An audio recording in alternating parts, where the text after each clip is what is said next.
కాంగ్రెస్ ప్రభుత్వం వచ్చిన 2 సంవత్సరాల్లోనే అటు కృష్ణా గోదావరి జిల్లాల్లో దోపిడీ మొదలైంది. ఆ దోపిడీని అరికట్టడానికి మళ్ళీ కేసీఆర్ గారు మళ్ళీ ఉద్యమం చేపట్టాల్సిన పరిస్థితి ఏర్పడింది.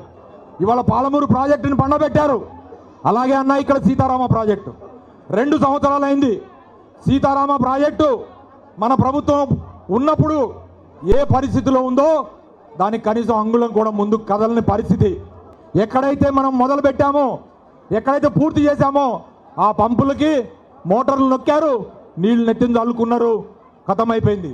అన్న మొన్న మీటింగ్లో చెప్పినట్టు, కేసీఆర్ గారు చెప్పినట్టు, పాలమూరు రంగారెడ్డి ఉద్యమం తర్వాత మళ్ళీ ఉద్యమం ఎత్తుకోవాల్సింది ఖమ్మం జిల్లా నుంచే, అది కూడా సీతారామ ప్రాజెక్టు కోసం.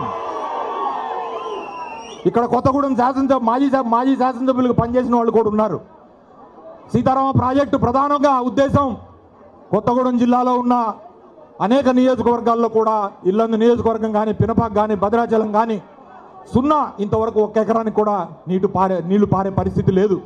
3 పంప్ హౌజులు పూర్తి చేసి 8 ప్యాకేజీలు పూర్తి చేసి మనం ప్రాజెక్టు కింద ఆల్రెడీ 9,000 కోట్లు 10,000 కోట్లు ఖర్చు పెడితే ఇంతవరకు దాన్ని ఎస్టిమేట్లు 19,000 కోట్లకు పెంచారు తప్పితే ఏమాత్రం ముందుకు పడని పరిస్థితి.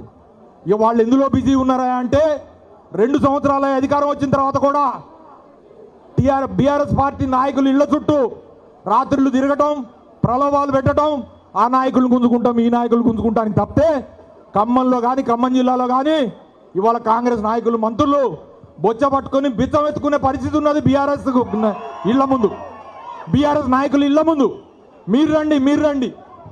నేను ఎందుకు చెప్తా ఉన్నా అంటే బీఆర్ఎస్ నాయకులకున్న నాయకత్వ పటిమాది, వాళ్ళకున్న పోరాట స్ఫూర్తి అది.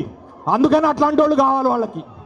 కాబట్టి మీ అందరూ కూడా మీకు చెప్పేది ఒక్కటే, 5 నియోజకవర్గాలు వచ్చిన కార్యకర్తలకి, సర్పంచులకి దయచేసి పార్టీ కష్టంతో, మీ కష్టంతో గెలిచి ఈ రాబోయే 3 సంవత్సరాలు మీరందరూ కూడా రథసారథులుగా ఈ గ్రామాల్లో ముందుకు నడపాలా.